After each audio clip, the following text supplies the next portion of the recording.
और वहीं बड़ी अपडेट ये है कि अभी भी रेस्क्यू ऑपरेशन रामबन में जारी है। एनडीआरएफ की टीम मौके पर मौजूद है। हर तरफ सिर्फ मलबा नजर आ रहा है, सैकड़ों गाड़ियां दबी हैं। आप देखिए तस्वीरें भी आ चुकी हैं, ताजा तस्वीरें हैं रामबन की, जहां पर मलबे से कोशिश की जा रही है। जो वाहन मलबे में दबे हुए हैं, देखिए मालवाहक वाहन है, जो ट्रक है, गाड़ियां हैं लोगों की, उन सबको निकालने की कोशिश क्रेन की मदद से, लेकिन ये उतना आसान नहीं होगा।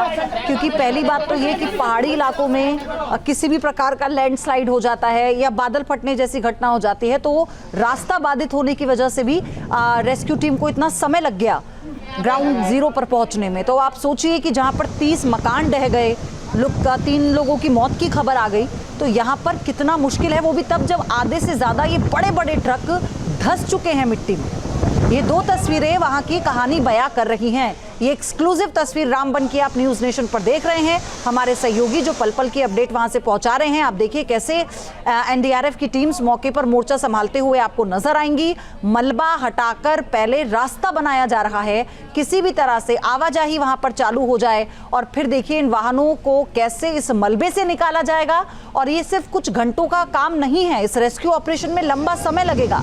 क्रेन की मदद ली जा रही है, पहाड़ी इलाके हैं, मौसम के ऊपर भी निर्भर करता है, कहीं दोबारा बारिश ना हो जाए या फिर अगर अंधेरा हो जाएगा तो फिर रेस्क्यू ऑपरेशन कब तक चलेगा। तो ये तमाम वो बातें हैं जो चुनौती लेकर आई हैं इन टीम्स के लिए। लेकिन आप देखिए ग्राउंड पर मोर्चा।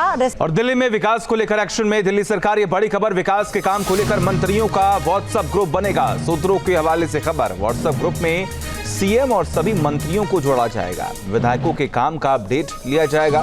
व्हाट्सएप ग्रुप में दिया जाएगा सारे अपडेट। मंत्रियों और विधायकों को सौंपी गई अहम जिम्मेदारी।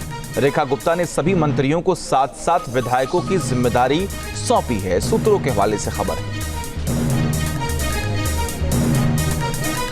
के काम को लेकर मंत्रियों का व्हाट्सएप ग्रुप बनेगा। सूत्रों के हवाले से खबर, व्हाट्सएप ग्रुप में सीएम और सभी मंत्रियों को जोड़ा जाएगा। विधायकों के काम का अपडेट लिया जाएगा।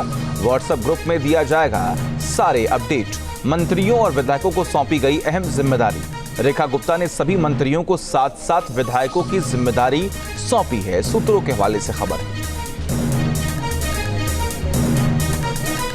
के काम को लेकर मंत्रियों का व्हाट्सएप ग्रुप बनेगा। सूत्रों के हवाले से खबर, व्हाट्सएप ग्रुप में सीएम और सभी मंत्रियों को जोड़ा जाएगा। विधायकों के काम का अपडेट लिया जाएगा। व्हाट्सएप ग्रुप में दिया जाएगा सारे अपडेट। मंत्रियों और विधायकों को सौंपी गई अहम जिम्मेदारी। रेखा गुप्ता ने सभी मंत्रियों को साथ साथ विधायकों की जिम्मेदारी सौंपी है। सूत्रों के हवाले से खबर वहीं बड़ी खबर, दिल्ली में वन नेशन वन इलेक्शन पर बीजेपी की बड़ी बैठक हो रही है। दिल्ली बीजेपी महामंत्री सुनील बंसल की अध्यक्षता में बैठक हो रही है। दिल्ली बीजेपी अध्यक्ष वीरेंद्र सचदेवा समेत 48 विधायक मौजूद हैं। संगठन मंत्री पवन राणा, कमलजीत सहरावत, योगेंद्र चंदौलिया भी इस बैठक का हिस्सा हैं। वन नेशन वन इलेक्शन पर यह बड़ी बैठक हो रही है इस वक्त दिल्ली इकाई की बीजेपी की, और इसमें संगठन मंत्री पवन राणा भी हैं। महामंत्री सुनील बंसल की अध्यक्षता में यह बैठक हो रही है। वहीं बड़ी खबर, दिल्ली में वन नेशन वन इलेक्शन पर बीजेपी की बड़ी बैठक हो रही है। दिल्ली बीजेपी महामंत्री सुनील बंसल की अध्यक्षता में बैठक हो रही है। दिल्ली बीजेपी अध्यक्ष वीरेंद्र सचदेवा समेत 48 विधायक मौजूद हैं। संगठन मंत्री पवन राणा, कमलजीत सहरावत, योगेंद्र चंदौलिया भी इस बैठक का हिस्सा हैं। वन नेशन वन इलेक्शन पर यह बड़ी बैठक हो रही है इस वक्त दिल्ली इकाई की बीजेपी की, और इसमें संगठन मंत्री पवन राणा भी हैं। महामंत्री सुनील बंसल की अध्यक्षता में यह बैठक। और सीलमपुर मर्डर केस में गिरफ्तार लेडी डॉन को लेकर बड़ा खुलासा हुआ है। अपने गैंग में नाबालिगों की भर्ती करती थी लेडी डॉन जिक्रा। सूत्रों के हवाले से खबर, लेडी डॉन जिक्रा की गैंग में 8 से 10 नाबालिग थे।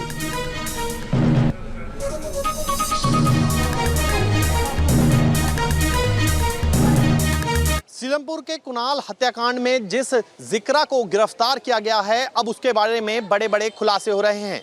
जिक्रा की पहले तो सिर्फ एक वीडियो सोशल मीडिया पर वायरल हुई थी जिसमें वो हथियार लहराती हुई नजर आ रही थी, लेकिन अब बड़ा खुलासा ये हुआ है कि वो हाशिम बाबा का जो गर्लफ्रेंड थी उसकी बाउंसर तो थी ही, साथ ही साथ वो एक गैंग भी चलाती थी, और ये गैंग माइनर्स यानी नाबालिगों का होता था।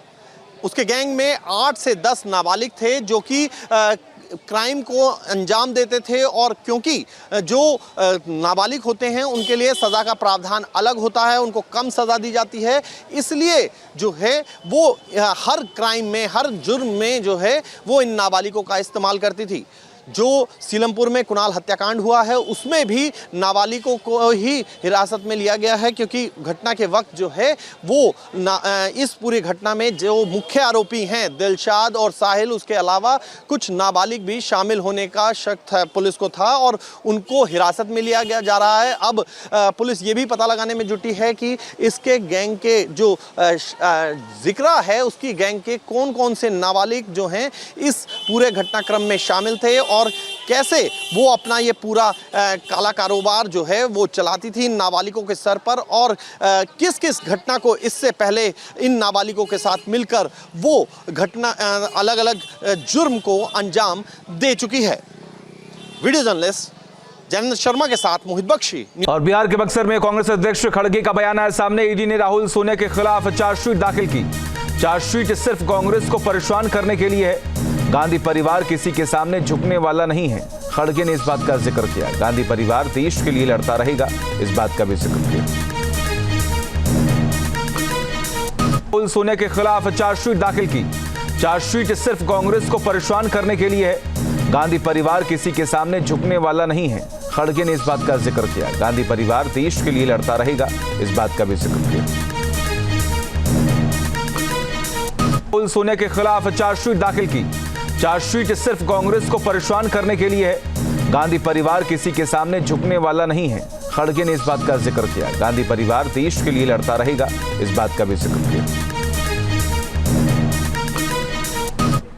और वहीं बड़ी अपडेट ये है कि अभी भी रेस्क्यू ऑपरेशन रामबन में जारी है। एनडीआरएफ की टीम मौके पर मौजूद है। हर तरफ सिर्फ मलबा नजर आ रहा है, सैकड़ों गाड़ियां दबी हैं। आप देखिए तस्वीरें भी आ चुकी हैं, ताजा तस्वीरें हैं रामबन की, जहां पर मलबे से कोशिश की जा रही है। जो वाहन मलबे में दबे हुए हैं, देखिए मालवाहक वाहन है, जो ट्रक है, गाड़ियां हैं लोगों की, उन सबको निकालने की कोशिश क्रेन की मदद से, लेकिन ये उतना आसान नहीं होगा, क्योंकि पहली बात तो ये कि पहाड़ी इलाकों में किसी भी प्रकार का लैंडस्लाइड हो जाता है या बादल फटने जैसी घटना हो जाती है, तो रास्ता बाधित होने की वजह से भी रेस्क्यू टीम को इतना समय लग गया ग्राउंड जीरो पर पहुंचने में। तो आप सोचिए कि जहां पर 30 मकान ढह गए, 3 लोगों की मौत की खबर आ गई, तो यहाँ पर कितना मुश्किल है, वो भी तब जब आधे से ज्यादा ये बड़े बड़े ट्रक धंस चुके हैं मिट्टी में। ये 2 तस्वीरें वहां की कहानी बयां कर रही हैं। ये एक्सक्लूसिव तस्वीर रामबन की आप न्यूज नेशन पर देख रहे हैं। हमारे सहयोगी जो पल पल की अपडेट वहां से पहुंचा रहे हैं। आप देखिए कैसे एनडीआरएफ की टीम्स मौके पर मोर्चा संभालते हुए आपको नजर आएंगी। मलबा हटाकर पहले रास्ता बनाया जा रहा है, किसी भी तरह से आवाजाही वहां पर चालू हो जाए, और फिर देखिए इन वाहनों को कैसे इस मलबे से निकाला जाएगा। और ये सिर्फ कुछ घंटों का काम नहीं है, इस रेस्क्यू ऑपरेशन में लंबा समय लगेगा। क्रेन की मदद ली जा रही है। पहाड़ी इलाके हैं, मौसम के ऊपर भी निर्भर करता है, कहीं दोबारा बारिश ना हो जाए या फिर अगर अंधेरा हो जाएगा तो फिर रेस्क्यू ऑपरेशन कब तक चलेगा। तो ये तमाम वो बातें हैं जो चुनौती लेकर आई हैं इन टीम्स के लिए। लेकिन आप देखिए ग्राउंड पर मोर्चा। न्यूज नेशन अब व्हाट्सएप पर खबरों की ताजा अपडेट के लिए न्यूज नेशन के इस QR कोड को स्कैन करें।